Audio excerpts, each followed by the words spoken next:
Boa tarde, gente. Eu sou a Paola, tá? Eu vou estar aqui ajudando eles, vou estar coordenando, né, essa segunda parte do Congresso Sexualidade. Bom, nessa segunda mesa, né, nós vamos trazer o tema de pornografia e masturbação. Estamos aqui com o Caio Romano, né? Ele vai estar abordando para nós o tema da masturbação no desenvolvimento da teoria freudiana. O Caio Ferreira Romano, ele é psicanalista e sexólogo, mestrando da Universidade Federal de Minas Gerais, a UFMG, no Departamento de Estudos Psicanalíticos. Professor também da Escola de Psicanálise de São Paulo, a EPSP. Também membro do Grupo Brasileiro de Pesquisa Sandor Ferenczi, aspirante a membro do Departamento de Psicanálise do Instituto Sede Sapiente e autor do livro Psicanálise, Cinema e Amor, de 2021.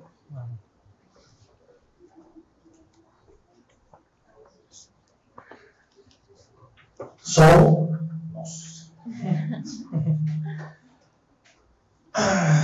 Tudo bem, pessoal? Nossa, tá muito alto isso aqui, não tá? Não? Tá bom? Então seguimos assim. Quer desligar esse só para não dar microfonia? Só apertar, aperta e segura. Oi, melhor. Boa tarde, tudo bem, pessoal? Para os que chegaram agora na parte da tarde, oi de novo para os que estavam aqui desde a manhã. Acho que a primeira coisa, estou muito feliz de estar aqui, além da organização, poder falar com o Alberto, poder falar com a Dayana. Estou bem feliz com a composição dessa mesa, muito feliz do pessoal e da conversa que vai ser depois, estou bem curioso. Bom, eu fiz, na verdade estou fazendo, para ser mais exato, um mestrado na UFMG sobre o tema da masturbação e da pornografia na atualidade. E eu vou falar hoje especificamente sobre o primeiro capítulo que eu tenho desenvolvido no meu mestrado, que é a questão da masturbação ao longo da teoria freudiana. Né? Eu sempre me perguntei, né? Existem muitos trabalhos de mestrado, doutorado, livro, né, com temas como, 2 pontos, né, a fantasia na obra de Freud, o Pedro de Santi fez esse trabalho, a realidade na obra de Freud, o Nelson Coelho fez esse trabalho, a angústia na obra de Freud, o complexo de Édipo na obra de Freud, o conceito de pulsão na obra de Freud, mas ninguém nunca pesquisou a ideia da masturbação ao longo da obra freudiana, né? Sendo que existem muitos trabalhos, né, muitos escritos do Freud sobre isso. Inclusive um texto que leva o tema da masturbação no título, né, o debate sobre a masturbação, que é de 1912. Que é um texto fruto de alguns debates que ocorreram na Sociedade Psicanalítica de Viena. E aí o primeiro capítulo da minha dissertação de mestrado foi desenvolver esse tema. Eu vou trazer um resumo do que eu desenvolvi, né? Depois de fazer essa pesquisa, 2 temas se sobressaem na obra. O tema das fantasias masturbatórias nas psiconeuroses e o tema da masturbação vinculada à neurastenia, que é uma das neuroses atuais. E eu vou falar um pouquinho sobre isso. Bom, as neuroses, né, na obra freudiana, elas são divididas em 2 tipos, né? As psiconeuroses e as neuroses atuais. Maravilha. As psiconeuroses são a histeria e a neurose obsessiva. E a sua etiologia é, como a gente bem sabe, aqui está vendo isso desde manhã, a sexualidade infantil, né? No caso das neuroses atuais, existe a neurastenia e a neurose de angústia. E depois o Freud inclui a hipocondria. E a sua etiologia é baseada na sexualidade da atualidade, né? O que gera a neurastenia é a masturbação, sobre o qual eu vou falar um pouco, e o que gera a neurose de angústia é o coito interrompido, né? E tem essa diferenciação, psiconeuroses e neuroses atuais. Isso se perdeu um pouco na psicanálise, né? Tem muita gente que erroneamente até considera que o Freud desconsiderou as neuroses atuais. E ele nunca desconsiderou as neuroses atuais. Ele parou de falar sobre isso, de fato, deu foco nas psiconeuroses. mas não é que ele não acreditava mais nisso. E você vê isso em outros textos de comentadores, né, bibliografias, né, biografias, desculpa, né, você vai vendo um pouquinho sobre isso. E aí, como é que a masturbação funciona ao longo dessas duas tipologias neuróticas, né, vamos pôr assim. Falando especificamente da primeira, as psiconeuroses, né, que é a histeria e a neurose obsessiva, que são os grandes clássicos da psicanálise. Né? Qualquer um que estudou aqui, a gente deve estar entre muitos psicanalistas, é quase que o primeiro semestre de psicanálise é isso. Né? Dentro das psiconeuroses, histeria e neurose obsessiva, os sonhos e as fantasias são de extrema importância. Pois bem, pensando nisso, aprofundando nesse tema, a partir de 1907 o Freud começou a se aprofundar muito nesse tema. E não por coincidência, a partir de 1908, no texto As Fantasias Histéricas e Sua Relação com a Bissexualidade, o Freud começa a explorar o tema das fantasias masturbatórias. Né? Ele vai falar que as fantasias imaginadas na infância elas são reprimidas e tornam-se fantasias inconscientes. Né? Só que ele acrescenta a isso que a ideia de que essas fantasias imaginadas na infância, que são depois reprimidas, são fantasias masturbatórias.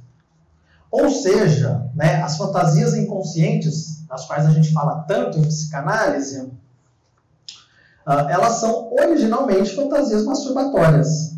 E essa parte eu quero ressaltar muito aqui nesse primeiro momento. Né? O fato das fantasias masturbatórias serem a origem, e delas advirem o desejo e a questão das fantasias inconscientes. A gente fala muito sobre desejo em psicanálise. Se for lacaniano, então fala extremamente sobre desejo. Mas pouco se fala que o desejo ele é calcado em cima de uma fantasia masturbatória.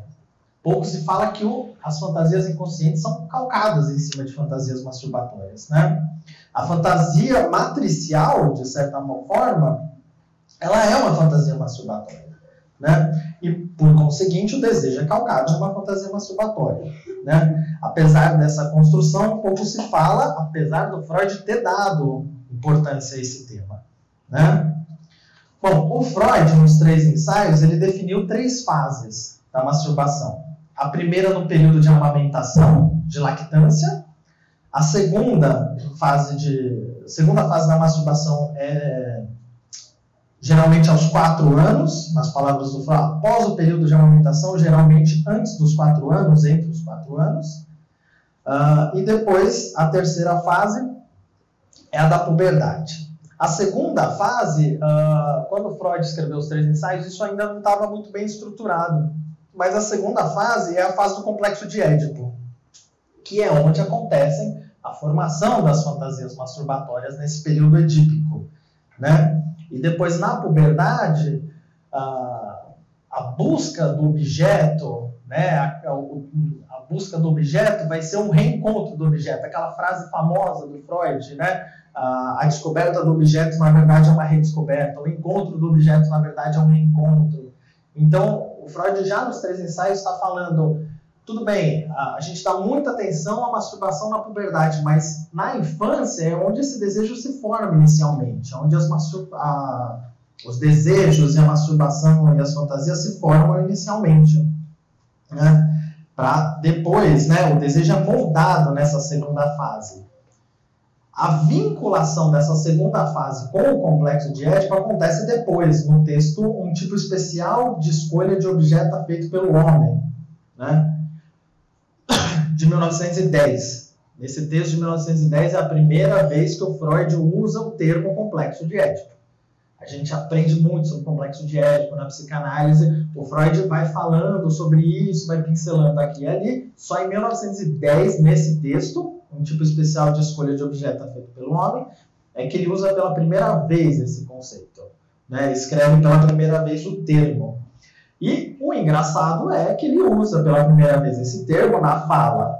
Ele começa a desejar a mãe no sentido então descoberto e a novamente odiar o pai, como rival que põe obstáculos a esse desejo. Ele cai, como costumamos dizer, sobre o domínio do complexo de Édipo. E a parte engraçada é que logo depois ele vai falar sobre a questão das fantasias masturbatórias, que são formadas em cima do complexo de Édipo. Essa passagem ela vai ter grande importância nas fantasias masturbatórias, pois é na construção teórica do conceito do complexo de Édipo que as fantasias masturbatórias ganham uma estruturação. É através da fase edípica que se constroem as fantasias masturbatórias. A vivência do Édipo vai ser a matriz para a formação dessas fantasias posteriores. Depois disso, seguindo os estudos das psiconeuroses, a gente vê que o Freud vai continuar o tema das fantasias masturbatórias.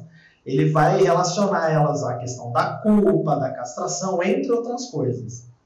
Mas por hora eu vou me deter só nesses pontos, né? Porque acho que eu já quis mostrar um pouco a importância desse tema, né? Considerando o que eu apresentei até esse momento, é possível a gente concluir que as fantasias masturbatórias merecem mais atenção por parte dos analistas, tanto teórica quanto clinicamente. O Freud disse que os sonhos são a estrada real, a via régia para o inconsciente. A partir desses desenvolvimentos, vemos que as fantasias masturbatórias elas podem ser um atalho para o inconsciente, ou no mínimo um caminho igual dos sonhos, né? Mas, como eu estou insistindo, é uma parte pouco explorada, né? Vinculação da masturbação com as psiconeuroses se dá com o tema das fantasias masturbatórias, dos quais o Freud estudou bastante. Para minha surpresa, pouca gente falava sobre isso. Outro caminho é o das neuroses atuais, que eu falei no começo, né? Outra vinculação da masturbação, outra vinculação do tema da masturbação com a qual o Freud se deteve bastante é o da neurastenia. Como eu disse agora há pouco, temos dois tipos de neuroses, as psiconeuroses e as neuroses atuais. No grupo das neuroses atuais, a gente tem a neurastenia e a neurose de angústia. E depois o Freud inclui a hipocondria, mas a gente não vai entrar nessa questão hoje. Como eu falei, a etiologia é baseada numa questão da atualidade. O que gera a neurastenia é o excesso de masturbação e o que gera a neurose de angústia é o coito interrompido. O que é a neurastenia? É aquela sensação de fadiga, de cansaço, né? Hoje em dia não é um termo muito usado, mas ainda é bem encontrado nos campos médicos, né? E o que o Freud vai dizer com a ideia de que o que gera a neurastenia é a masturbação? Que nas situações em que o indivíduo está muito fadigado, pode ser a neurastenia causada pela masturbação, né? Que como é uma problemática da atualidade, o Freud vai dizer que não havia tratamento psicanalítico nesses casos, né? Seguindo, em 1895, o Freud vai publicar um artigo chamado Sobre os motivos para separar da neurastenia um complexo de sintomas, a neurose de angústia. Nesse texto, o Freud vai expandir um pouco essa temática da neurastenia e da masturbação. O Freud vai relacionar a masturbação à insuficiência psíquica. Não é simplesmente que a masturbação gera neurastenia, é que a pessoa não tem uma capacidade, né, de deslocar essa pulsão sexual, né, que pode ser deslocada para outros caminhos, né? A origem da neurastenia não é necessariamente a masturbação em si, mas a impossibilidade psíquica de substituir por outra forma de descarga libidinal, a incapacidade de transferir a pulsão sexual para outra atividade prazerosa. Nos termos que a gente pode usar hoje, sublimar, né? E o Freud ele não enveredou muito por aí, mas é uma pergunta que ecoou para o Freud durante o tempo. Por que algumas pessoas têm capacidade de sublimar mais do que outras? Por que algumas pessoas passam por alguns perrengues, se afundam em buracos e ficam super mal, né? O que a gente vê no consultório todos os dias, e algumas pessoas transformam isso em obras de arte, em livros belíssimos, em poesias, em poemas, né?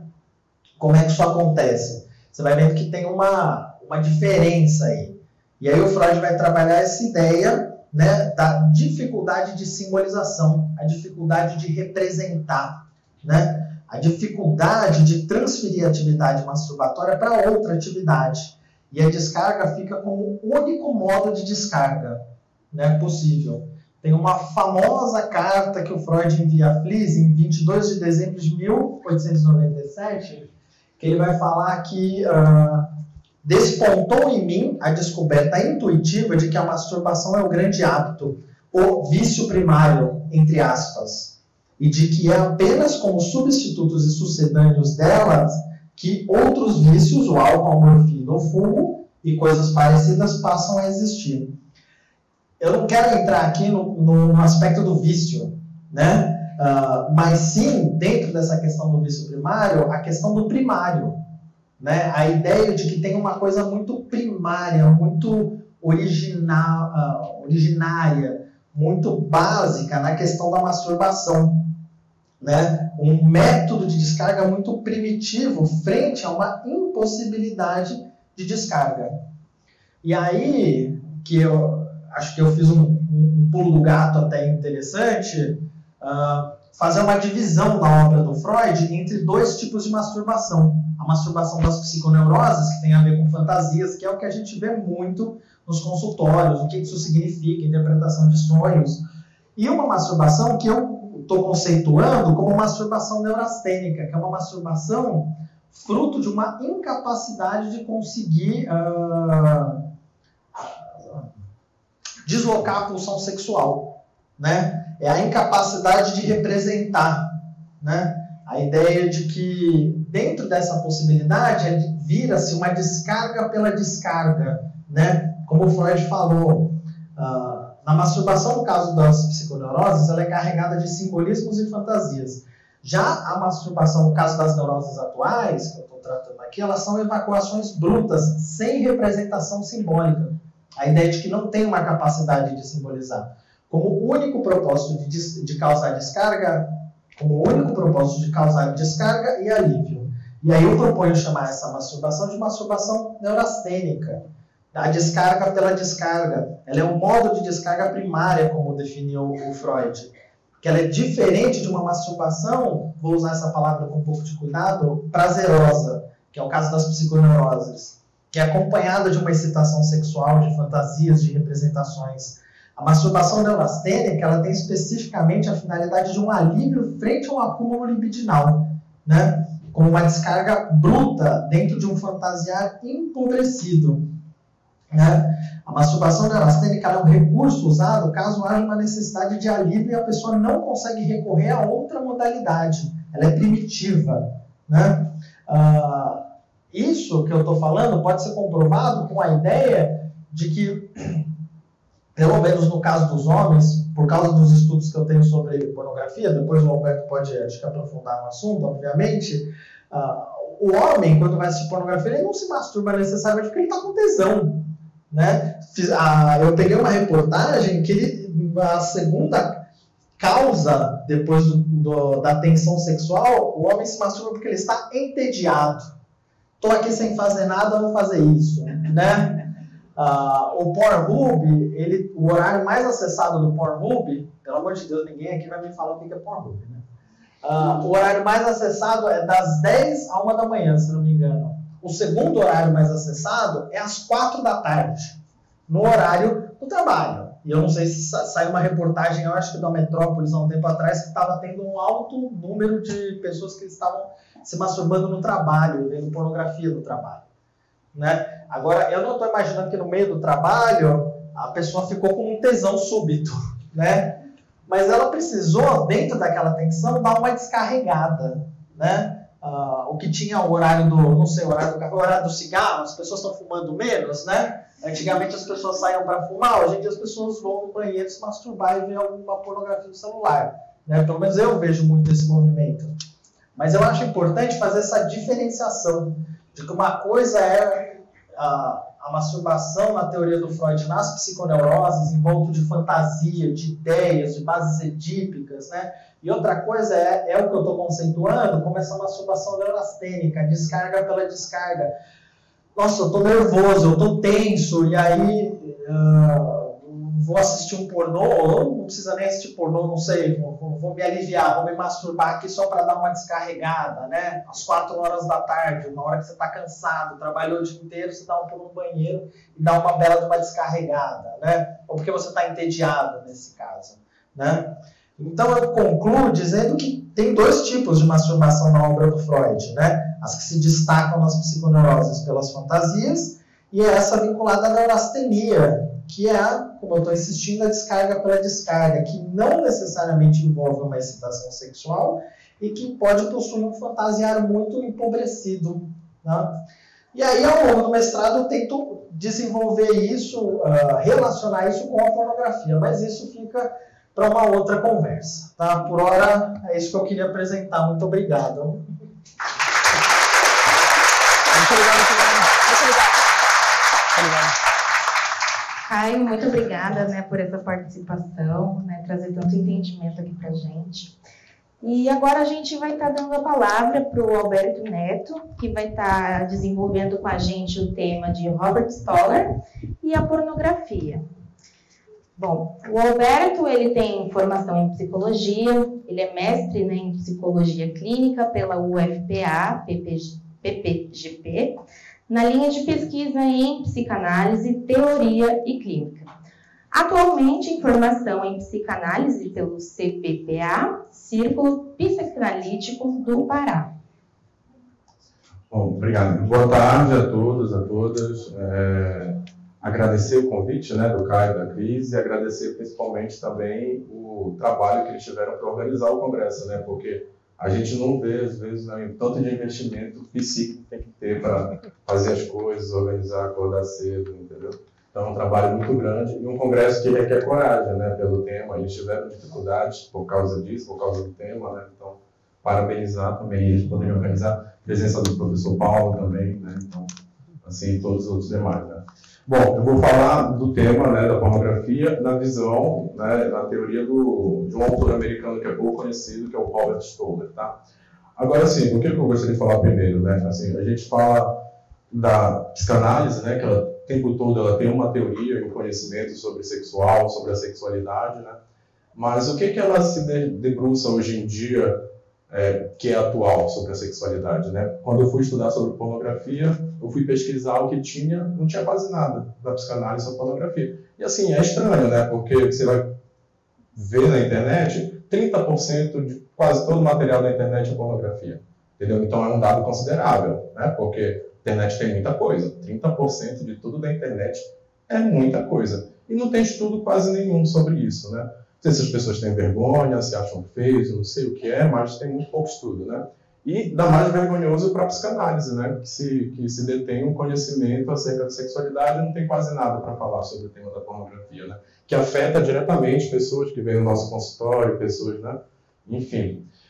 E o que a gente encontra, né? Quando eu fui pesquisar, um dos poucos autores que tinham conhecimento, né? Que tinha uma teoria sobre a pornografia é o Robert Stoller, né? Que é um autor americano, né? Pouco conhecido, pouco também estudado, tem pouca coisa traduzida aqui no português brasileiro, né?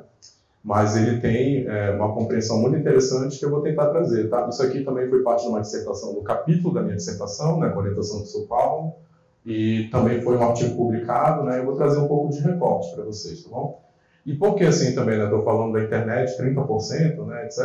Mas se a gente for pegar quando é que a pornografia realmente ela surgiu, a pornografia de uma forma, né? Ela sempre teve representações durante a história, etc. Mas ela surgiu e ficou bem conhecida lá no século XVII, né? Porque antes do século XVII não tinha técnica de impressão, né? Para você ler um livro, você pegar um material, era muito difícil, né? Porque não tinha como imprimir as coisas. Depois do século XVII, com as técnicas de impressão, conseguiu-se ter, né, imprimir livros com facilidade, com preço acessível, etc. Né? Então teve um boom, né, do material pornográfico, né, de imagens, de histórias pornográficas, né? E o que a gente vê também, né? Junto com a técnica de impressão, né, lá no século XVII, veio a internet agora, né? E a internet ela deu um boom muito grande também na pornografia, né? Então, assim como a televisão também, né? Então, o que a gente vê, né? Que existe uma relação muito grande entre tecnologia e pornografia, né? Primeiro a técnica de impressão, depois, né, a televisão e agora a internet, né? Então, assim, a gente vê que a pornografia ela se atualiza, né, com a tecnologia, tá bom? Então, é importante, né, se falar sobre isso e compreender, tá? E tem várias abordagens e tipos de meios de ver a pornografia. Geralmente, quando a gente vai pesquisar sobre pornografia, é sempre falando da dicção, né, do vício, etc., que também tem, né, a sua razão, etc. Mas eu vou trazer um pouco da visão do Stoller, né, que é um pouco diferente. O Stoller, ele é um autor, né, que ele... Bom, eu vou ler aqui, vamos lá. Robert Stoller foi um psicanalista norte-americano que trabalhou na Faculdade de Medicina da Califórnia, morreu precocemente em um acidente de carro em 1991. Realizou estudos pioneiros sobre identidade e gênero, tornando-se um especialista nas identidades de gêneros, transexualidades, travestismo, fetichismo, masoquismo, sadismo e, de forma geral, sobre a perversão e a dinâmica da vida erótica, né? O professor Paulo estava falando, né, da questão da dinâmica da vida erótica, né, que assim, o que faz uma pessoa? Isso que é a pergunta do Stoller, né? Ele se pergunta o que faz as pessoas se interessarem eroticamente, né? O Paulo falou assim, né, por que uma pessoa interessa, a outra não, né? Isso tem a ver com a imaginação e com a nossa vida erótica, né, que tem a ver com a nossa relação subjetiva, né, com os objetos. Você quer que eu traga? Tá. Alô? Tá. Então, ele tinha o interesse de tentar descobrir o porquê, de onde vem, né, a imaginação erótica das pessoas, né, e como é que surge isso. Aí o que ele tinha? Né? Ele tinha a crença que os produtores e atores da indústria pornográfica tinham a compreensão intuitiva da dinâmica da vida erótica da sua audiência. E achou interessante entrevistar as pessoas envolvidas na criação da pornografia, pois vinha desenvolvendo suas teorias sobre a dinâmica da vida erótica advindos de sua clínica há mais de 30 anos, e achava que sua clínica não representava tão bem a universalização de suas concepções como a fantasia da massa em relação à pornografia, né? Então, os livros dele são basicamente ele fazendo trabalhos etnográficos, né, onde ele entrevista atores, né, e produtores da indústria pornográfica, né? E por que ele faz isso? Porque ele fala, pô, esse pessoal aqui sabe como provocar excitação no seu público, né? Então, eles devem saber alguma coisa sobre a vida erótica, né?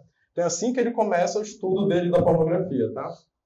Bom, ele tinha interesses bem específicos, estudava a pornografia, pois a considerava um fenômeno fértil para a exploração do tema da excitação sexual. A seu ver, a pornografia tinha como objetivo deliberado provocar excitação nos seus espectadores. Para isso, as pessoas envolvidas na produção de um filme pornográfico devem captar a erótica da massa para melhor representá-la, com o objetivo de maximizar a excitação da plateia. Stoller escreveu 2 livros que lidam diretamente com a pornografia, realizando entrevistas a partir do método etnográfico com pessoas envolvidas na produção de filmes pornográficos, né? Aí os livros são Porn, Mitos do Século XX, o Making Of, né, do X-Rated Video, né, que são os vídeos pornográficos, e Dor e Paixão, né, um psicanalista explora o mundo do sadomasoquismo. Bom, ele entrevista, né, praticantes do cenário sadomasoquista, entrevista atores, diretores, produtores, né, e todos esses 3 livros não têm tradução para o português, tá? Você só vai achar em inglês. Assim, os 3 livros são baseados nos relatos dos seus entrevistados a partir de transcrições de fitas gravadas. As entrevistas não são, assim, permeadas por inconvenientes interpretações ou por insights perspicazes, mas sim por uma posição de simplicidade comovente diante do material extremamente complexo e rico. Mostrava-se ciente dos problemas sobre a imparcialidade e os aspectos técnicos que ele precisava se preocupar. Stoller mostra como os preconceitos em relação às condutas sexuais estão entranhadas nos analistas e nos estudiosos das patologias. Como a pornografia é marginalizada socialmente, criando repúdio e asco, então, por contingência, as pessoas que trabalham na sua criação são vítimas do mesmo preconceito. Ele argumenta que ninguém tem preconceitos com histéricos e obsessivos como os tem com da perversão, e que uma neurose de caráter pode ser muito pior do que qualquer perversão chamativa. Quando o sexual é envolvido, o escândalo produzido é maior. Eu acho isso muito interessante, né? Porque, como fala, né, neurose de caráter, um psicopata, né, um político que rouba. Assim, eu vejo pessoas aceitando muito mais. Agora aparece um ator que tem um fetiche estranho, todo mundo vai lá, dá hate no ator, fala que ele é um pervertido, que ele tá tudo errado, entendeu? Então, assim, para ver como a gente, analista, e as pessoas têm muito mais preconceitos com alguém que tem um desvio sexual, nem é desvio, na verdade, né? Mas com outros tipos de patologias, né? Como uma psicopatia, uma sociopatia, né? Isso é muito interessante e, como psicanalista, eu acho que a gente tem que procurar entender isso, né? Quando receber alguém que tem algum tipo, né, de perversão, saber e não tratar de forma, né, preconceituosa, né? Porque é o que se vê muito, né? E quem sofre com isso também, né, como ele falou, né, as pessoas que estão envolvidas, né, na indústria pornográfica também, né, acabam caindo nesse estereótipo, né? Sobre a acepção moral da pornografia, Stoller comenta em Porn, Mitos do Século XX. A pornografia parece mais o resultado da mudança da sociedade do que a causadora da mudança. A pornografia, com poucas exceções, tal qual como usar crianças, faz pouco bem ou pouco mal. Se por bem queremos nos referir a algo que promova a saúde ou bem-estar no geral, e por mal que ela promova a manipulação pérfida de pessoas no mundo real, se devemos banir a pornografia para ela fazer mal, o que é um argumento familiar, então devemos também banir o álcool, o automóveis, filmes não pornográficos, leis, políticos, vitaminas, sapatos de salto alto, computadores, dinheiro, a prática do esqui, o uso de animais em laboratórios, a religião do outro e a luz do sol. O autor tenta mostrar como seus entrevistados, na formação da constituição de suas identidades, lutam para organizar os traumas e se constituem dessa forma, podendo ter criado outros tipos de sintomas tão prejudiciais quanto, apenas menos visíveis socialmente, né? Algumas vezes, aí uma citação dele, né? Algumas vezes penso que as perversões adultas são desordens de estresse pós-traumático da infância. Ou será que, mais simples ainda, a vida adulta é um PTSD, né? Um pós-traumático stress disorder da infância, né? O prazer sexual só pode ser mantido por meio da fantasia. Segundo a teoria da excitação sexual de Stoller, só apenas por meio desta que o trauma pode ser desfeito, na reconstrução da montagem da cena sexual. Os devaneios têm papel de contribuir para a execução do prazer ligado à fantasia, por meio de uma série de características que corrigem o passado, que é rememorado inconscientemente. Os devaneios que tentam reformular o trauma têm a vantagem de evitar que o trauma se repita. Os elementos de risco são adicionados, aumentando a excitação pela tensão, e o final feliz pela reformulação do trauma como vitorioso. Em Observando a Imaginação Erótica, Stoller escreve: a pornografia é um devaneio publicado, a perversão é um devaneio executado. A pornografia é uma forma frustra de uma perversão. Quando alguém está à procura de excitação, a pornografia tem a vantagem de ser um devaneio confiável. É visível, pode ser examinada repetidas vezes, e por ser produzida para venda, temos a garantia que se representa um gênero que é um devaneio preferido de inúmeras pessoas, ou seu produtor perderia dinheiro, né? Então a gente tem que ter em mente isso também, né? Que a pornografia é o conteúdo, o gênero, porque tem vários tipos de pornografia, tá, gente? Não existe uma pornografia, são vários tipos. Ele é uma resposta a uma demanda de um público, tá? Então ela não existe do nada, ela existe porque existe um público para consumi-la, tá? O roteiro, então, é representado como um devaneio na pornografia escolhida ou no mundo real. Há poucas pessoas que não reconhecem seus roteiros favoritos quando encontram. Se minhas definições o confundem porque implica que todo mundo é eroticamente aberrante, e a maioria das pessoas, a maior parte do tempo, é pelo menos um pouco perversa, que assim seja. Considero, portanto, toda a pornografia pequenas perversões, bem como provavelmente todos os devaneios. Para Stoller, algo é pornográfico que se pretende ser pornográfico, isto é, excitar. Deve-se rotular como pornografia por sua aspiração, não por seu sucesso. Uma peça de pornografia pode não ser pornográfica, ela depende de quem está lendo, olhando e escutando, né? Então, assim, isso, né, eu me lembro que na época dos meus pais, por exemplo, né, a revista de sutiã era conteúdo pornográfico, né? Então, eu me lembro que meus tios, né, falavam, na minha época, o pessoal se masturbava pegando revista de sutiã, né? Então, aquilo era pornográfico, né? Aí as coisas vão mudando, né? Então, hoje em dia, tem a pornografia mais hardcore, que é muito pesada, mas aí vai depender também da compreensão subjetiva do espectador da pornografia, né? Então, dependendo da imaginação, qualquer coisa pode ser um dado pornográfico, né? Isso vai depender da compreensão de quem está vendo. Como podemos conceituar a pornografia que não excita? Eu faço através das seguintes definições óbvias. A pornografia é aquele produto manufaturado com a intenção de produzir excitação erótica. A pornografia é pornográfica quando excita. Nem toda pornografia, portanto, é pornografia para todos. Desse modo, em suas entrevistas, a partir de consideráveis exemplos, Stoller mostra como a pornografia funcionou na vida dos seus entrevistados, como um caminho funcional para a formação e preservação da sua identidade. A pornografia permitiu um caminho funcional novo, tanto para seus produtores e atores, como o público para que a consome. Tá? Então, eu acho que eu acabei um pouco antes do tempo, fui a única pessoa que mas é para dar mais tempo para a Dayana. Tudo bem. Tá? Obrigado.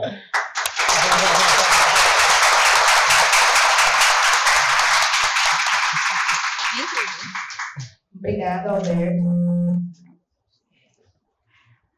Obrigada, Alberto, pelas considerações, né, acerca do tema, em questão da pornografia. E aqui agora a gente vai falar um pouco com a Dayana Gomes, Lady MILF, né, e que vai estar trazendo, né, o tema Vivendo de Pornografia na Era Digital. A Dayana Gomes, ela está há 4 anos no mercado adulto, é atriz, modelo, influencer e produtora de conteúdo. Possui mais de 120 vídeos nas plataformas Xvideos e Pornhub, além de atuar também no OnlyFans e Privacy, com conteúdos exclusivos. Já trabalhou com as maiores produtoras e marcas do mercado 18+, como Legal Pornô, Sexy Hot Produções, BDSM Luxury, entre outras. É mãe e casada. E também CEO da empresa Lady MILF, que auxilia garotas a entrarem no mercado pornográfico. Seja bem-vinda.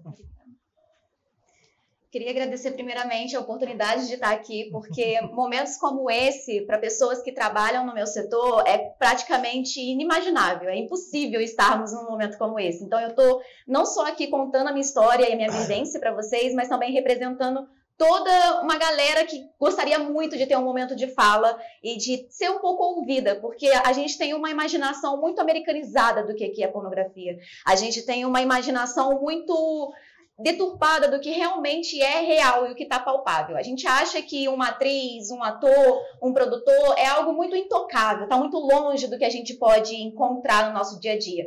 E hoje, com a modernização, como eles disseram também, com a tecnologia, está mais próximo do que a gente imagina, né? Está mais no comum, são pessoas que você encontra na fila da padaria, sim, são pessoas que podem ser da sua família e que às vezes você não sabe, porque do mesmo jeito que os clientes e consumidores têm vergonha e têm medo de dizer o que eles consomem, muitas pessoas que trabalham com isso por conta do preconceito também têm muito medo de expor essas coisas. Então é uma faca de 2 gumes, né? Porque do mesmo jeito que o cliente, às vezes, ele sente medo de falar do que ele consome por conta do preconceito de, eu gosto de sketch, eu gosto de beber alguma coisa diferente, eu gosto de me juntar com várias pessoas, eu não sou monogâmico, enfim. Ele tem, às vezes, vergonha de contar isso para a família e fica só, no máximo, entre os seus amigos, e muitos, entre eles homens, né, mais sobre homem que conversa com isso, e as mulheres dificilmente falam sobre sexo, sobre masturbação, e quando falam, ainda são criticadas pelas próprias amigas. Então, isso ainda hoje é um tabu entre conversas informais, e quando acontece, nos consultórios ou realmente com pessoas que a gente tem mais confiança. E é engraçado quando eu digo principalmente que eu sou casada, porque as pessoas me olham assim na rua normalmente, e quando eu comento com que eu trabalho, eu falo, nossa, eu nunca imaginaria que você trabalharia com isso, porque você não tem cara de trabalhar com isso, porque a gente já tem aquela imagem de que é a mulher siliconada, com mega hair, toda uma situação, né? Você já tem aquela imaginação americanizada da coisa, aquela mulher intocável, aquela mulher dos sonhos, aquela mulher que não está dentro do seu dia a dia, mas também tem a outra gama agora com a tecnologia, com o avanço da tecnologia, que eles estão buscando mais o real. Eles estão cansados do irreal, eles estão cansados daquilo que eles não podem ter, né? Eles preferem agora imaginar o real e ter mais contato com algo mais palpável, para dentro da imaginação deles ser mais realmente real, né? Não tem outra palavra para dizer, porque antes eram os produtores que faziam isso. Antes a gente era filmado em terceira pessoa. Hoje não, a maior parte dos consumidores, eles querem se ver em primeira pessoa. Ainda mais com o avanço da inteligência artificial, eles querem realmente colocar o óculos e se ver ali. Se tremer, então, alguma coisa, melhor ainda. Quantas bonecas estão sendo desenvolvidas, cada vez mais parecidas com mulheres, com toques reais, que o interno da vagina seja mais parecido. Várias atrizes também já estão se vinculando a sua imagem a esse tipo de produto, porque com a inteligência artificial agora, vai ser cada vez mais difícil a gente ter contatos reais. Eles buscam pela situação real de ter aquele contato, aquele corpo a corpo, mas eles não conseguem ter relações. Muitos dos clientes que eu atendo, porque além dos filmes eu também faço lives eróticas, então eu tenho um contato direto com o consumidor, né? E muitos, eu achei até curioso você falar sobre o trabalho, porque é o que eu mais atendo. Muitas pessoas dentro do trabalho, no banheiro do trabalho, ou às vezes tranca a chave do escritório, e eles querem fantasiar aquele momento mesmo, é minha secretária, ou a minha mulher chegou do nada, ou coisas do tipo. Mas eles nunca conversam sobre isso com as mulheres. E outra parcela também, além do tédio, também é a questão da carência, porque muitos deles vêm para conversar. Às vezes eu não preciso nem tirar a roupa, às vezes eu não preciso falar nada erótico. Eu pergunto como é o dia dele, o que ele tá fazendo, como é que tá a família, o que ele gosta de assistir, a gente conversa sobre filmes, sobre música e passa-se a madrugada inteira conversando sobre qualquer outra coisa menos sexo. E às vezes no final da conversa ali, ele até fala, nossa, eu achei você muito interessante, eu adorei o nosso papo. Me mostra um pouco mais, deixa eu ver um pouco mais de você. E ele até com muito mais respeito do que outros homens na rua. Muitas do que a gente sofre de assédio na rua não acontece na minha sala de pornografia. Porque eles têm muito medo do que aquilo pode acontecer. Eles têm medo da outra pessoa do outro lado expor eles também, ou alguma coisa do tipo. Então, muitos também não mostram o rosto, mas outros têm essa fantasia de se expor, né? A questão da masturbação eu acho interessante também, porque acredito que muitas meninas na sala já devem ter recebido alguma foto aleatória no Instagram por aí, né? Mas isso na rede social ali do porn, que a gente chama de rede mais 18, que acaba sendo mesmo parecida com o que vocês consomem de Instagram e Twitter e tudo mais, só que ali você não tem muitas regras, você pode fazer o que você quiser, você pode mostrar o que você quiser. Então não deixa de ser uma rede social também, porque as pessoas se socializam ali naquele momento.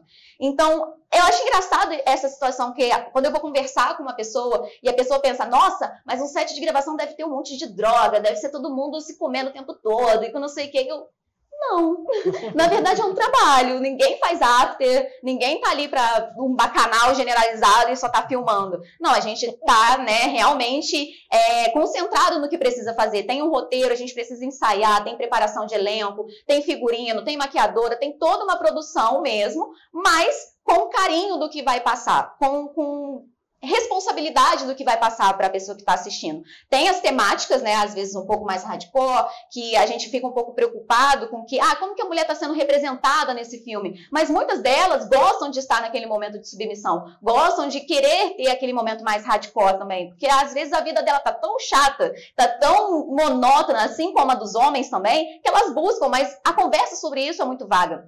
E o que eu vejo hoje dando mentoria e ajudando outras meninas a entrar ou se profissionalizar melhor nesse ramo, é que a gente acha que vai ficar sempre em prol de um contrato, né? Hoje em dia, produtora está morrendo para as criadoras de conteúdo. Não existe mais uma produção.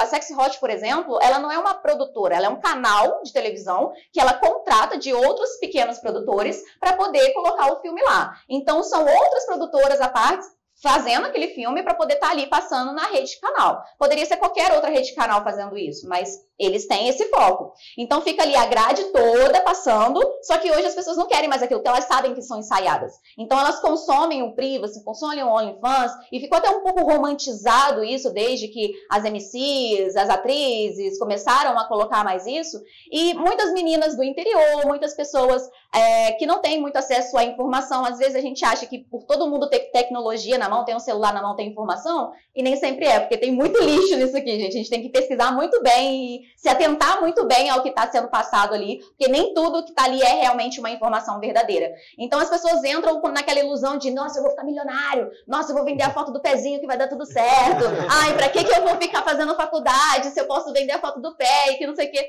E não é bem assim, não é simplesmente você pegar lá seu pé todo cascudo lá e você soltar, entendeu? Você não vai ser milionário com isso não, meu amor, tem muito chão para percorrer. Então hoje a minha missão dentro desse ramo é realmente trazer uma responsabilidade para as pessoas que acham que é fácil, porque não é um trabalho fácil, é um trabalho que tem um retorno rápido, lucrativo, mas fácil não é, porque tem a questão do preconceito, você sim negligenciada pela sua família, pelo seu local, dependendo da religião que você tem, você vai sim ser descomungado da sua religião, entendeu? As pessoas não vão querer estar com você, amizades que têm relacionamento não vão deixar mais você ir na sua casa com medo do marido ficar ali olhando para você diferente, será que meu marido assiste seus vídeos? O quanto de mensagem de mulheres, né, comprometidas que eu recebo falando, o meu marido já consumiu suas coisas? Ele já assinou o seu conteúdo? E eu fico, moça, quantas pessoas eu tenho aqui por dia? Não tem como eu saber se seu marido assinou alguma coisa minha. Então é até muito curioso algumas preocupações, algumas coisas que tem assim, porque realmente a gente tem uma visão muito glamurosa da coisa, muito coelhinha da Playboy ainda, sabe? E hoje já não é mais assim. Hoje realmente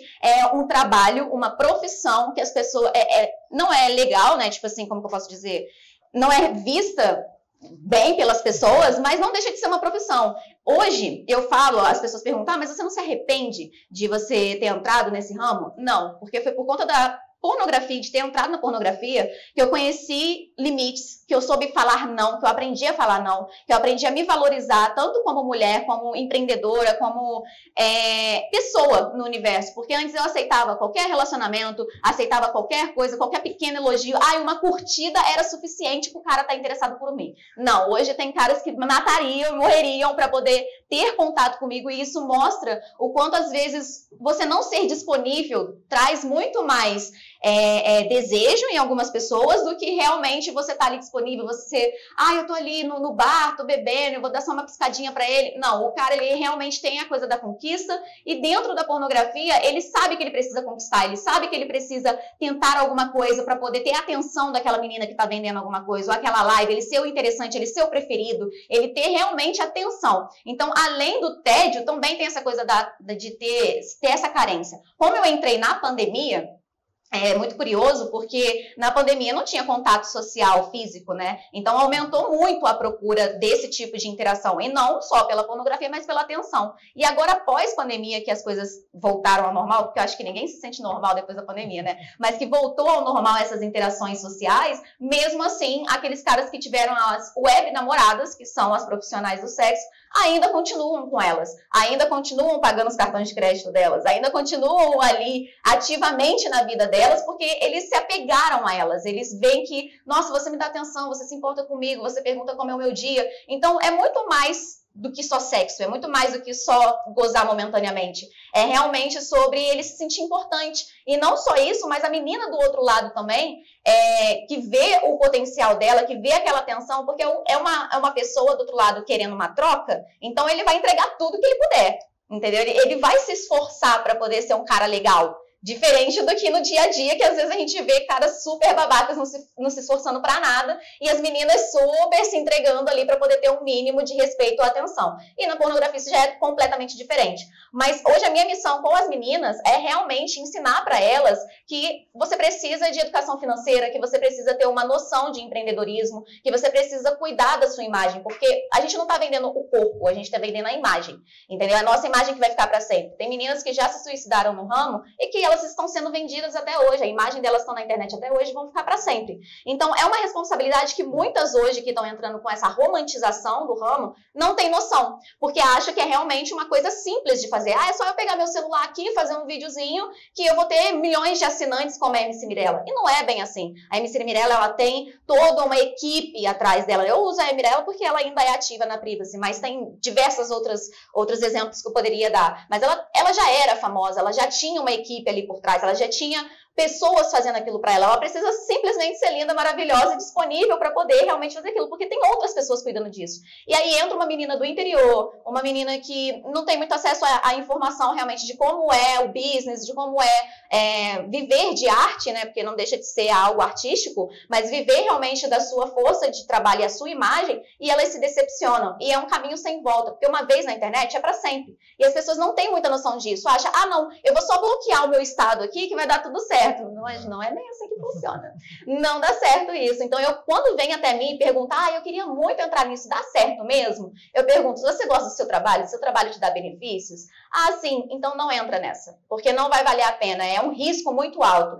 Não, mas eu tô de saco cheio da minha vida, eu não aguento mais isso, eu não quero mais CLT na minha vida e tudo mais. Você tem alguma formação que você poderia abrir um negócio? Eu sempre dou outras opções antes de entrar nessa, porque uma vez nisso é para sempre. E a gente tem uma ilusão, né, as meninas que entram, de que vão ser hiper famosas, que vão ser hiper reconhecidas, que as pessoas vão vê-las na rua e vão tirar foto com elas e tudo mais. E não é bem assim, é uma pequena porcentagem, assim, muito pequena mesmo, que tem esse tipo de acesso com o público. Na verdade, às vezes eu me sinto até um pouco constrangida, que eu chego no restaurante com meu marido e as pessoas ficam olhando a gente, encaram a gente, sabem o que a gente faz, até porque a gente vem de uma cidade culturalmente do interior, apesar de ser desenvolvida, Volta Redonda ainda é do interior, e as pessoas não falam comigo. Eu chego em casa, tem a notificação, nossa, eu te vi na rua, eu não acredito que eu te vi na rua, que não sei o quê, e eu falo, cara, por que você não falou comigo? Eu não mordo não, só se pedir, mas eu não mordo não, entendeu? Então é engraçado ver esse medo que eles têm, porque pra eles, nossa, ela é intocável, ela não é daqui, ela é uma pessoa que não existe,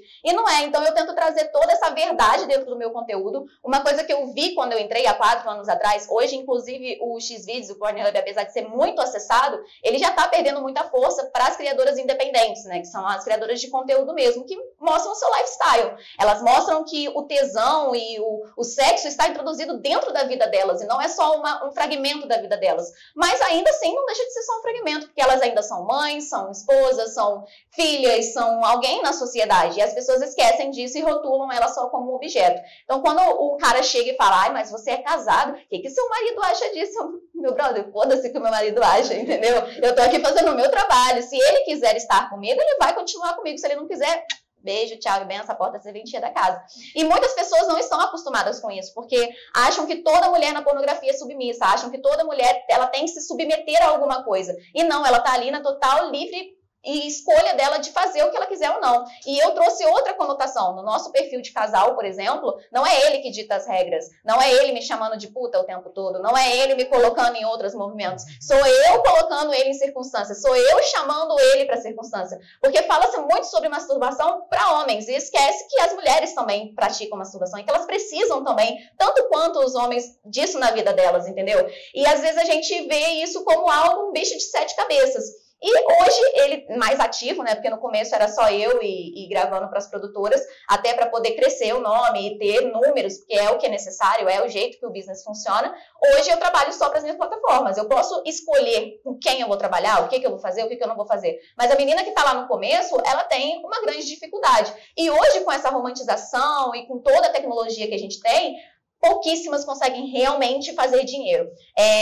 A gente tem um país muito desigual, principalmente financeiro, né? Em vários aspectos, mas principalmente financeiro. E eu vejo que muitas pessoas que ganham um salário mínimo e entram nessa profissão e passam a ganhar 4, 5 mil ali por mês, já acha que tá milionário, já acha que tá rico. Nossa, 4 mil, eu tenho muito dinheiro, e que não sei quem, começa a esbanjar, começa a fazer um monte de coisa, porque a gente não é ensinado a economizar, a gente não é ensinado a investir, a gente não é ensinado a organizar o nosso dinheiro, principalmente mulheres também. Apesar da gente estar com o avanço do feminismo muito alto, ainda tem hoje um movimento das mulheres querendo voltar para casa para poder ser do lar e esquecer do trabalho, porque muitas não conseguem ter essa divisão igualitária, né? De, não, eu vou trabalhar fora e eu vou cuidar do lar, mas o marido acaba só trabalhando fora e não cuida do lar, então fica sobrecarregado também. E muitas acabam buscando esse trabalho como uma saída mesmo, uma válvula de escape ali para não ter que ir para o mercado de trabalho, porque ela pode trabalhar em casa, ela pode cuidar da família dela, ela pode cuidar da rotina dela, ela fazer os próprios horários, ela fazer as próprias metas, não tem chefe abusivo em cima, não tem pessoas o tempo todo abusando delas no transporte público, ela não precisa se colocar em várias circunstâncias que é rotineira, é cotidiano na vida de qualquer mulher. E muitos homens, né, também vêm nessa profissão com a ilusão de que vão ser os comedores, né, que vão ser os pegadores. E, na verdade, eles esquecem que o maior público consumidor é masculino. E eles vão tratar com quem? Com os homossexuais. Eles não estão preparados para isso. Eles não conseguem lidar com isso. Eles acham que eles vão ser os bambambam, que toda mulher vai olhar para ele, nossa, vou ficar de 4 aqui para você agora. E ele não é assim. Na verdade, são os caras que vão consumir os produtos deles. E eles não sabem lidar com isso e acabam falando, ah, não, esse ramo não é para mim, não. E também tem um outro lado, né, curioso de dizer, assim, que muitas pessoas acham que realmente nós somos muito milionários. Porque o americano colocou isso, né, no roteiro em si, de que não, é aquela pessoa que tem uma Lamborghini, que tem uma mansão e tudo mais.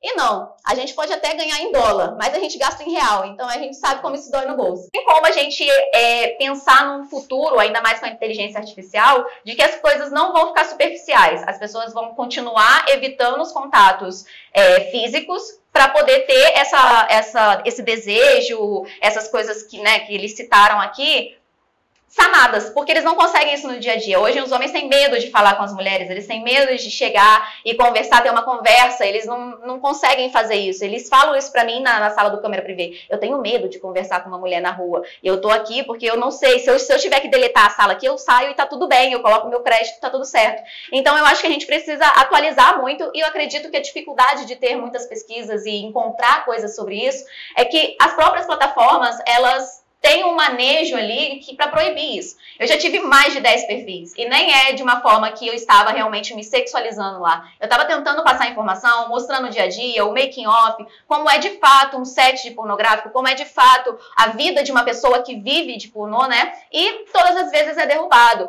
Uma vez eu fiz uma entrevista para o G1 para poder falar como que era a dinâmica de viver de pornografia, e o que mais tinha lá era discurso de ódio de evangélicos, e era o que mais tinha era discurso de ódio de político, falando, faz o Hélio. Meu irmão, o que o Hélio tem a ver com a masturbação aqui, pelo amor de Deus? Se trata, vai pro psicólogo, por favor.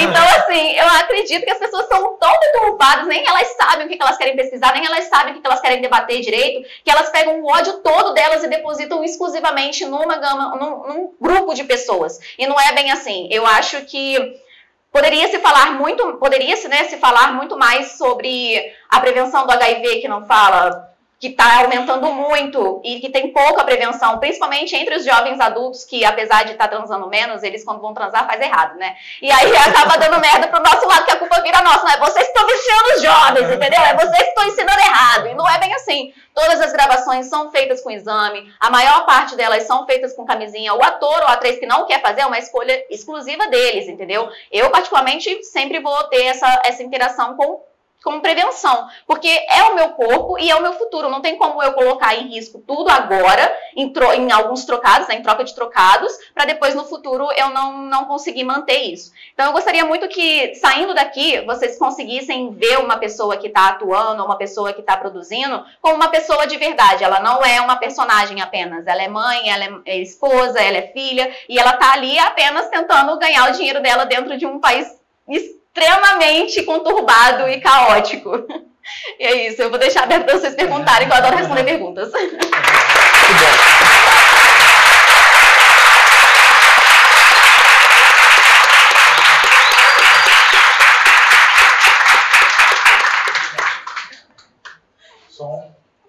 Eu só queria dizer para o Alberto que a gente pode ficar tranquilo, nenhuma pergunta vai ser para a gente, se a gente quiser tomar um café...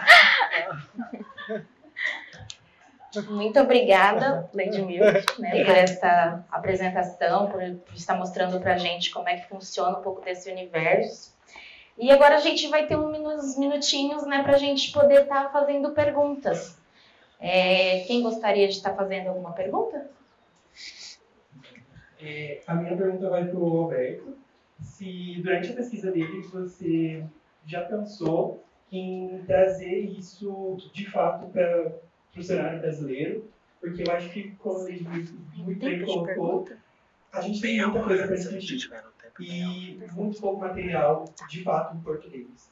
Então, se isso passou pela sua cabeça, eu queria utilizar mais uma vez a sua fala do que acontece de assédio na rua não acontece na minha sala de pornografia. Muito obrigado por essa fala.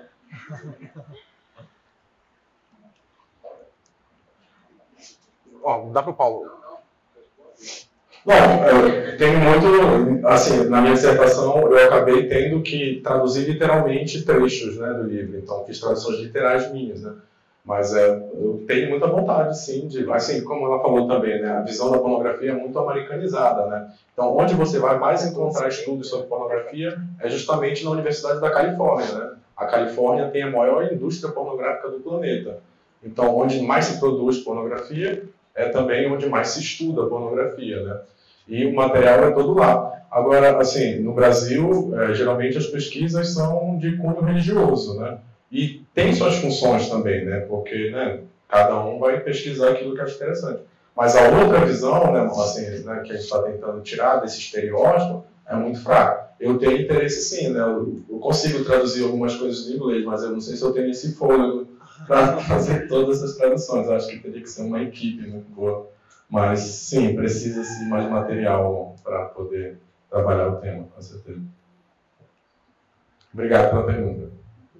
Não é nem pergunta que eu quero fazer, eu quero elogiar mesmo, porque foi muito interessante a dinâmica, né? Começou com o que eu falei, a mesa, e vocês pegaram uma coisa que é quase que, acima disso, foi falado muito objetivamente, vocês trabalharam muito no livro da fantasia, né? O que está por trás da masturbação, a pornografia, a fazer o programa de estudo, né? E é muito interessante. Eu gostaria, então, de ouvir vocês mais, o Alberto, por exemplo, como é que se dá a masturbação feminina, você tem pouco. Agora não falo disso. Mulher não masturba, né? Tanto é que na Inglaterra vitoriana, né, na época da Rainha Vitória, A homossexualidade feminina chegou a mim. Porque mulher não transa, imagina, não tem o que transar. A masculina sempre teve. Né? Então, duas mulheres que moram juntas, uma está ajudando a outra, sozinhas, coitadas, né? Ninguém quis. Quando se descobre, eu tenho isso naquele texto meu sobre como mercadoria. Quando se descobre que aquelas mulheres, além de não reproduzirem, têm vida sexual, é muito mais impactante do que dois homens. Isso é um fato de peso. Então, como é que fica a masturbação na mulher? O Roberto falou aí, eu lembro de um site que na época, né, que estava trabalhando, você me passou, que achei muito interessante, queria que você lembrasse o pessoal aí, cada país, o que eles veem mais de pornografia, como que varia de um país para outro. Né? E o que você traz, me parece, que está muito ligado, está sendo atravessado na vida, né? A questão da moral sexual judaico-cristã.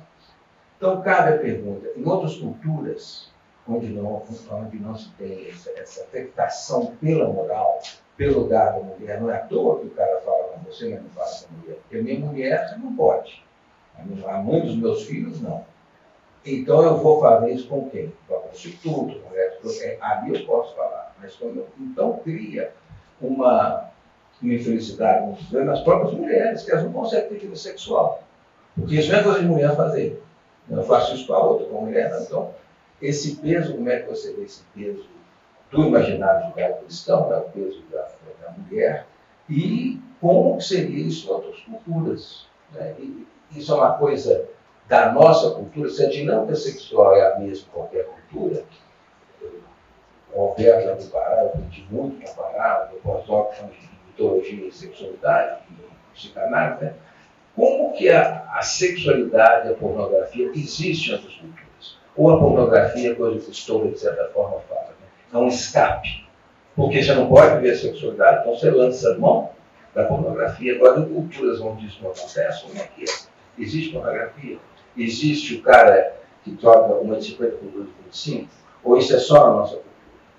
Masturbação feminina em outras culturas, o próprio Freud, né? Então, fique aberto a pergunta que gostaria de colocar a vocês. Bom, começar com a que você falou, né, das pesquisas, assim, é por isso que a pornografia é interessante como pesquisa também, né, porque você vai ver que dados que a gente acha lá têm resultados muito profundos, né, por exemplo, o Brasil é um dos países que mais se assiste pornografia trans, e, em compensação, é o quê? É um dos países que mais mata as trans no mundo, né. Então, olha só, né, quer dizer, a pornografia trans é super acessada no Brasil, mas, ao mesmo tempo, na rua está sendo, né, a violência contra a pessoa trans, né? Então, o que na pornografia aparece que na realidade vem como violência, né?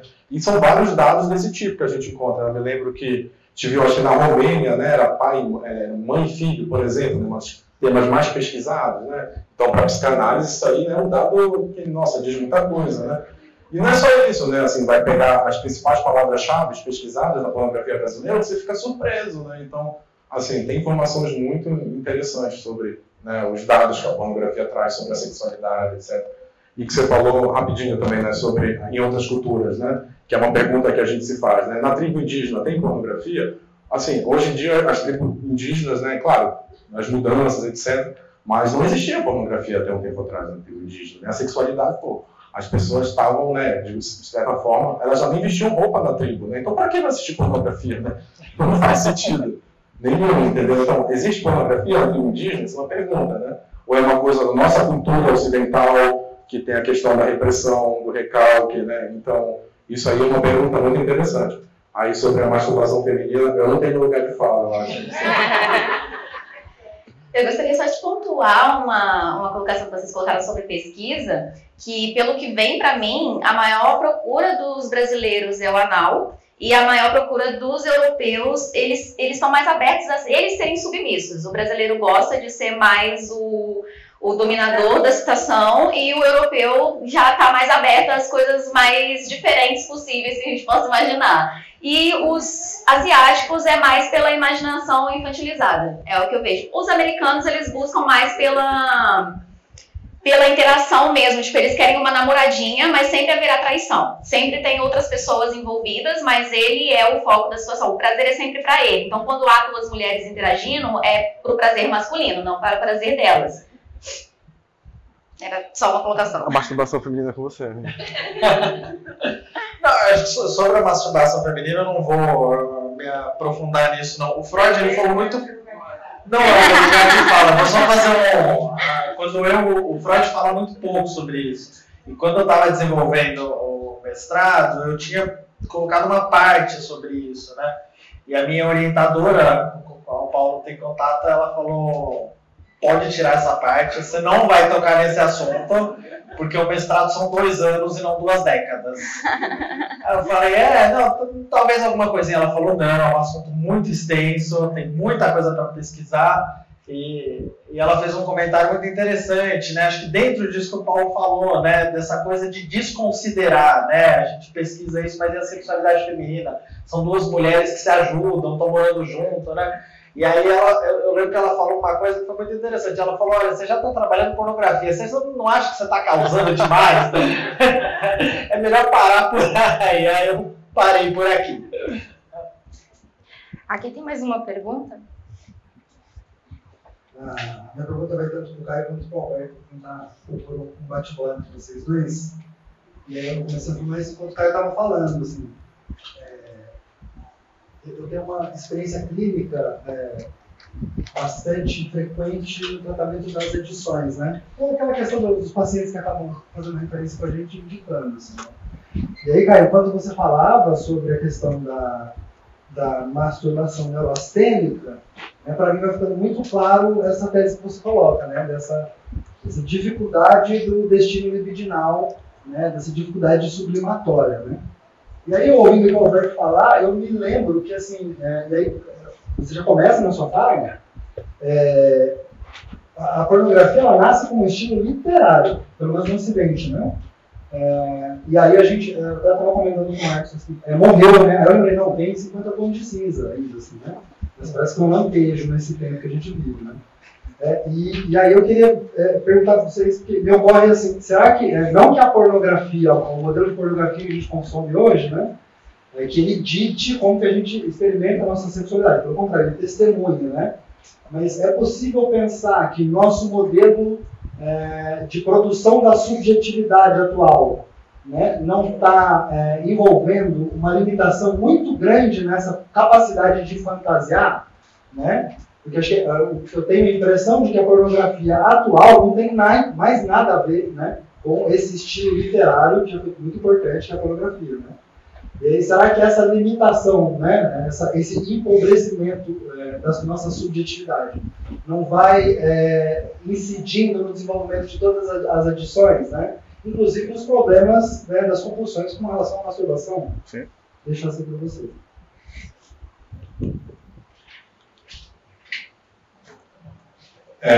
Assim, a pornografia hoje em dia, né, você vai ver na limitação que ela tem. Se você pegar, você fala assim, é muito pesada a pornografia, os vídeos são muito hardcore, etc. Aí eu pergunto, você já leu Marquês de Sade? Não tem nada mais pesado do que Marquês de Sade comparado a qualquer pornografia atual, entendeu? Então, assim, questão de imaginação, realmente, é muito empobrecimento. E, assim, também tem os problemas derivados de tudo isso, né? Existe, sim, os resultados, né, entre aspas, maléficos que a pornografia, né? O vício, a adicção, e uma coisa que eu vejo muito relacionadas ao homem, né? A objetificação do corpo feminino, do corpo masculino também, isso existe, isso é fato, tá? E não quer dizer que não faça também, que tenha resultados. Mas nasceu como estilo literário e foi um romance, né? E eu me lembro que eu li um texto que dizia justamente isso, né? Que a pornografia nasceu como romance e eram os romances que eram livros para serem lidos com uma mão só, né? Porque a outra estava ocupada, né? Na masturbação. Então, cresceu de forma literária mesmo, né? E foi se transformando com o tempo, né? A revista do Sutiã era pornografia, né? Hoje em dia é muita questão da imagem, como tudo, né? O Instagram é só imagem, o nosso mundo é de imagem, é de vídeo, então a nossa pornografia é digital e é de vídeo, né? Então, sim, eu acho que existe uma limitação muito grande na produção. E agora, aquele negócio, né? Qual veio primeiro? O ovo ou a galinha? É a pornografia que dita a vida sexual das pessoas, a pornografia é o resultado da imaginação erótica das pessoas também, entendeu? Então isso também é interessante. Falar, porque as pessoas falam assim, porque a pornografia está fazendo a cabeça das pessoas. Pô, então não surgiu do nada, não foi, tipo, não teve nenhuma cabeça que pensou aquilo e coisou, entendeu? Agora, tem os problemas, as limitações e tudo isso também, né? Eu não sei. Vai você também respondendo, Caio. Então, a minha segunda e terceira parte do mestrado desenvolve um pouco isso que você falou, né? Nesse âmbito um pouco cultural, né? Eu faço essa divisão das duas tipologias, eu posso pôr assim, de masturbação, e depois eu relaciono elas com a pornografia. A terceira parte do meu mestrado, quando eu estou finalizando, ainda tem que aparar um monte de aresta, eu vou por aí. A ideia de como hoje em dia, eu acho que nessa história do método que vem no primeiro ovo a galinha, eu tento trabalhar a ideia de que hoje em dia tem sim uma dificuldade de se fantasiar, e aí a pornografia era mais requerida, né? Eu acho que isso vem de uma coisa um pouquinho mais interna do que externa, né? Eu acho que as pessoas estão tendo um pouco mais de dificuldade de fantasiar, e isso ecoa no externo. Obviamente que o externo tem influência nisso, mas eu acho que se for para escolher um lado um pouco mais majoritário, eu vou um pouco por aí.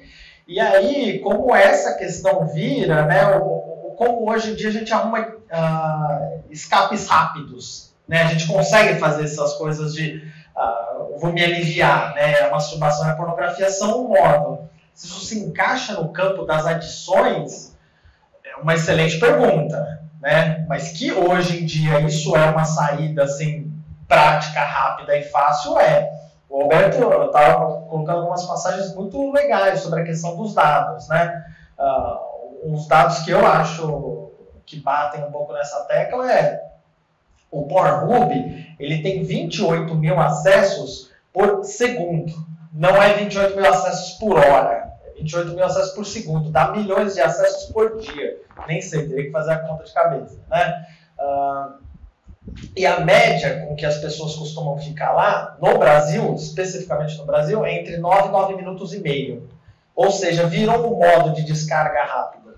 Insisto, isso entra no campo das adições? Não sei. Mas isso entra num campo cultural, assim como a gente fica no Instagram em alguns tempos, sabe, para fazer aquelas descargas, limpar o pensamento, o famoso que antigamente a gente fumava cigarro, né, essa coisa para dar essa limpada. E eu acho que isso tem um atravessamento cultural gigantesco, sabe? Que é a tecla do qual o Roberto bateu. É uma coisa tão cultural, tão forte, tão permeada na gente, apesar da gente não falar, né? Mas como é que fica isso, né? Tá. Eu queria fazer uma pergunta, na verdade, para a Daiana, né?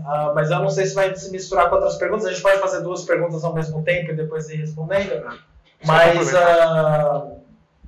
eu passo o microfone para você, mas eu queria deixar ecoando essa pergunta da Daiana. Eu queria saber qual você acha que é o futuro da pornografia, né, em relação à tecnologia e tudo que está acontecendo, para quem está acompanhando. Eu fiquei muito me perguntando isso.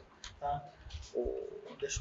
Quer falar? Não, é só um detalhe, né, sobre o que eu estava falando dos vídeos, né, como que eles ditam muito o comportamento sexual das pessoas hoje em dia. E assim, uma coisa que eu vejo no consultório, né, além da questão da dicção, né, da pornografia, da masturbação, mas a questão da performance dos vídeos, né. O homem, geralmente, ele tem uma necessidade de validação da sua performance sexual, né. Então, o que eu vejo uma queixa? Eu falo assim, Alberto, eu não consigo transar igual o cara do vídeo, entendeu? E existe uma tristeza profunda relacionada a isso, entendeu? Então, assim, aí eu falo, olha, aquilo ali é outro padrão. Tem uns que tomam remédio, né? Tem uma performance surreal. Então, não tire aquilo como parâmetro para a sua própria vida sexual, entendeu? Então, isso aí também é uma questão, né? Você não achar que a performance do vídeo pornográfico é uma performance que você tem que atuar na sua vida pessoal também, tá? Porque é irreal aquilo, tá? Em alguns momentos. Não, totalmente, tá? Porque não é só comprimidinho, não é só o Tadala que tá na moda agora, tá? Os atores, eles usam injeção mesmo, é Cabergete. Então, assim, vocês nunca vão fazer nada da performance deles, do que vocês acham, assim, não vai ser comparativo. E os caras que falam, não, eu realmente faço de verdade, é geralmente aquele produtor, aquele criador de conteúdo, que ele precisa ter um date com a criadora primeiro, pra depois eles conseguirem fazer a cena. Então, a gente até, eu como atriz, eu falo, você não é ator, você é criador, você quer um date, então chão e aí você grava a sua transa. É exatamente isso. Mas o ator mesmo que tá ali no filme, principalmente se ele for heterossexual e for fazer uma cena com vários homens juntos, ele precisa tomar a injeção, porque ele não vai conseguir ter um contato de pele com outro homem sem acabar broxando, entendeu? Então tem essa questão e também tem a comparação das mulheres falarem, ai, nossa, eu queria muito aguentar dar o brilho igual você. E eu falo, não, Anjo, não vai rolar também, porque tem muita medicação envolvida naquilo, tem uma preparação envolvida para aquilo acontecer também, e a gente tem o lance também do cachê, né? Porque a gente fica lá pensando o tempo todo, ai, meu cachê, ai, meu cachê, ai, meu cachê, ai, meu cachê, porque a gente leva isso como um incentivo para acabar logo ali o momento. Então, outras coisas que impulsionam aquele momento da gente. Mas, dizendo sobre o futuro da pornografia, eu acho que enquanto as pessoas não tratarem a compulsão por telas, isso não vai melhorar, sabe? Em questão da pornografia, ela vai continuar sugando essa compulsão das pessoas, porque o cara que entra na minha sala para fazer um ao vivo, ele tá com uma tela na TV do Pornhub, a minha tela lá no ao vivo, conversando com ele, o celular aqui mandando mensagem para uma garota de programa, então ele tem várias telas na pornografia ao mesmo tempo, não é só uma interação, são raros os caras que estão com uma interação exclusiva ali, geralmente são caras que já consomem há muitos anos, já estão acostumados, eles separam um dinheiro do pagamento deles só para esse entretenimento, e aí sim eles dão atenção para uma tela e uma pessoa só. Mas como você falou de ficar alguns minutos só, geralmente são várias telas ao mesmo tempo. Então, a necessidade de sair da realidade está muito grande. E a pornografia vai se aproveitar disso. Entendeu? Além da inteligência artificial aumentar muito, e hoje várias meninas já estão se atualizando a isso, a não precisarem estar ativas. Elas colocam a máquina para trabalhar para elas. Entendeu? Então, é ali mesmo a inteligência artificial fazendo a sua imagem, pegando a sua voz, falando com o cliente, respondendo automaticamente por você. Então, outros tipos de relação que vão vir. Acredito que, a gente brinca até que é meio Black Mirror com isso. Não sei se vocês já assistiram a série, mas tem um pouco essa questão de fugir da realidade. Ou você pode colocar a comparação de quem for mais antigo não assistiu Black Mirror, do Matrix, né? É a pessoa que quer fugir daquela realidade a todo custo. Então, enquanto as pessoas não tratarem essa compulsão, tanto por telas e quanto entenderem que a realidade delas é aquilo ali, elas aceitarem a realidade delas, a pornografia vai continuar usufruindo dessa necessidade do público, entendeu? Eu não vejo que a pornografia vai acabar por conta da inteligência artificial, mas vai ficar mais precário o trabalho. Assim como a gente fala sobre a uberização do motorista, as plataformas vieram fazendo isso. O Privacy, o OnlyFans, eles ganham muito dinheiro em cima de uma coisa que não deveria, porque eles só colocam disponível a plataforma. Você não tem direitos a nada, você não tem controle a nada, para onde a sua imagem vai se vazar dali, eles não se responsabilizam, então vai ficar cada vez mais precário para quem não se atualizar e não conseguir. Eu até me arrependo de não ter feito programação, gente. Queria ter feito programação para poder aprender a fazer inteligência artificial hoje, mas ok, porque hoje é isso, é vender a sua imagem para inteligência artificial, não tem outra escolha. E aí depois, num futuro muito distante, mas talvez nem tanto, aí sim vai ficar mais valorizado o contato físico, porque não vai ter. Vai ser mais o contato virtual e de inteligência artificial, e aí o cara vai falar, nossa, eu preciso muito disso. E aí é onde a menina vai cobrar 2 mil, 5 mil, 10 mil para conseguir ter aquele contato físico, porque vai ficar escasso. Obrigada. Aqui tem mais uma perguntinha e vamos responder outra e aí para poder finalizar, tá bom? Bom, eu acho que... Boa tarde, eu sou a Júlia, prazer. Eu queria primeiro te parabenizar pela sua visão crítica maravilhosa sobre o assunto, para não romantizar toda essa situação que a gente vê que é muito difícil, assim, né, pela realidade do Brasil, enfim, e não instigar essas meninas a se colocarem nesse mercado com tanta facilidade assim, porque a gente sabe todas as outras desdobramentos que podem ocorrer a partir dessa atitude, né? E eu queria perguntar, a minha pergunta acho que foi bem colocada por todos vocês, assim, permeia por muitos outros assuntos, que é muito complexo, mas eu queria perguntar em relação a, antigamente, a pornografia era muito mais do mainstream do que é hoje em dia, né? Porque as criadoras de conteúdo são bem mais artesanais no processo de criação. Mas eu queria saber como que você vê essa relação de profilaxia, de prevenção, assim, quase da subjetividade da sociedade, que é ainda muito machista, mas como você vê essa relação de subjetividade construída da nossa sociedade com essa relação das produtoras de conteúdo mais 18 serem mais artesanais, individualizadas na relação com o consumidor. Obrigada. Vou fazer a pergunta também, juntar as duas para você responder que a gente já tá, pode fazer então. Quem que vai fazer? Aqui, você junta, vamos... Pode fazer outra pergunta, junta as duas para a gente encerrar, tá? Ela vai responder. Eu quero, acho mais é fazer uma observação que eu acho que é bem pertinente, tá? Quando esse lindo aqui falou da questão da pornografia nas tribos indígenas, eu sou a louca que já fui para o garimpo, no Pará, e eu cansei de ver indígenas procurando, porque eu fui para a zona, tá? Não fui garimpar, não, fui para a zona. Mas eu quero que eu tinha. Ganhei bastante pepitas de ouro. Aí eu vi muitos indígenas que iam para a zona procurar sexo trans, sem o menor constrangimento, ao contrário da grande maioria que morre de vergonha, tem que ser escondido de patiqueiro, porque eu sou conhecida, era. Ai, não posso ser visto, eu falo assim, não posso ser visto porque vai dar cama, infeliz, não sai de casa. E lá não tinha essa questão, não, sabe? E você, menina, que coisa linda, que incrível que fala, que discernimento que você tem. E que coisa boa de você vir e se colocar, se posicionar. Porque você e atores e artistas que fazem o pornô só são vistos na tela.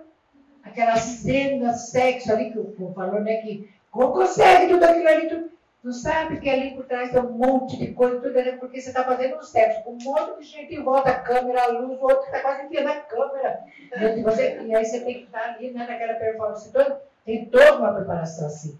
E fora dali, é uma população, um segmento invisibilizado, como são as trans, que só são visíveis na esquina. Ela é só aquele objeto do sexo que está ali na esquina, para fazer o sexo, para apanhar, para morrer, para tudo. Fora dali, mas ela também vai na padaria, vai no mercado, em qualquer lugar, como você falou, né? Está na fila da padaria, está em qualquer canto. Mas é invisibilizado. E aí é só bem, então, aí é o preconceito, porque aquela menina que estava fazendo aquele filme lá, é piranha, é sem vergonha, é prostituta. A travesti também, sem vergonha. Está na rua, não quer trabalhar. Bem, vai lá ver o que é, né? Então é só essa observação que eu queria fazer, que eu acho muito pertinente. E assim, maravilha. Isso aqui não precisa nem falar, né? O Caio, depois do final, para relaxamento total de todo mundo, vai organizar uma masturbação coletiva.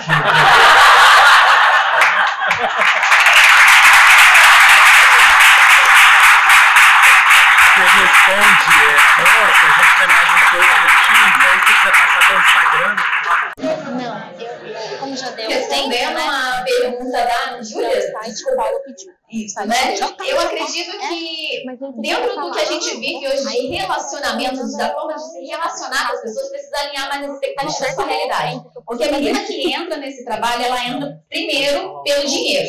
E aí, depois, ela não consegue ter um namorado, ela não consegue ter uma relação, né, sem precisar sair. Ou, às vezes, outros homens falam, olha, eu posso até namorar com você, mas você vai sair desse trabalho? Que eu não consigo dividir minha mulher com vários outros homens. Então, ela fica nessa faca de dois gumes. Então, assim, você vai procurar um tipo de relação onde não se encaixa com o estilo de vida que você adaptou para você, então não faz sentido, é você se iludir com a realidade, é você querer buscar uma coisa que já não te cabe mais.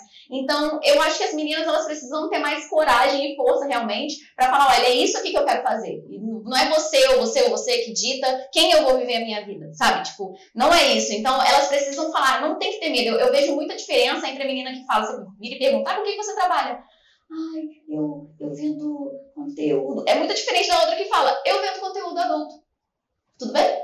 E aí, tipo, a pessoa fica, você desarma a pessoa. Então, não tem, você acaba tirando a possibilidade dela te esculhambar, dela te humilhar, dela falar alguma coisa com você. E isso acontece, eu digo assim, por experiência própria. Tava eu e mais uma outra atriz e ela não queria falar com que ela trabalhava. Ela realmente, claro que em alguns momentos a gente tem cuidado, principalmente, por exemplo, o Uber, a gente não comenta para onde a gente vai, o que a gente está fazendo, por conta do risco que pode acontecer, né? Mas em alguns momentos eu acho importantíssimo a gente pegar e bater o pau que a gente não tem na mesa para poder falar, olha, é isso aqui que eu faço, é isso aqui que eu vivo, isso aqui me alimenta e você não tem o direito de me minimizar por causa disso ou daquilo. Isso é uma parte de mim, não é o meu completo ser.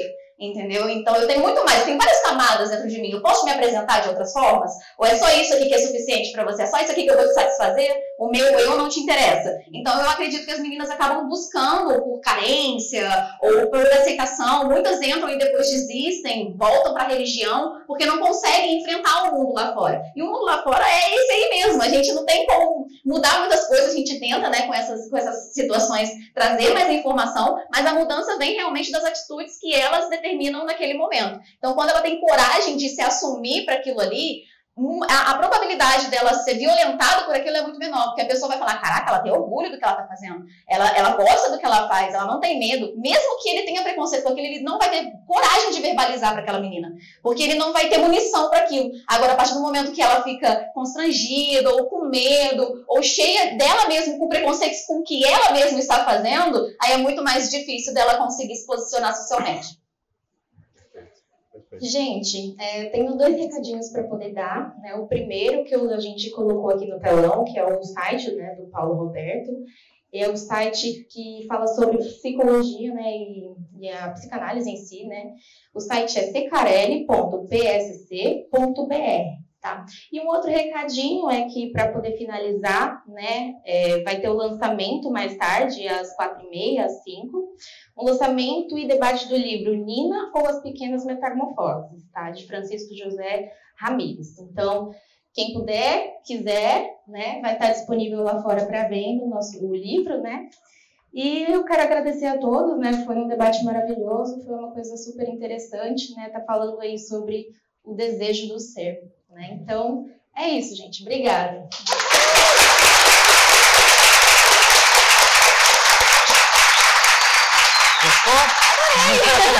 Pode mais.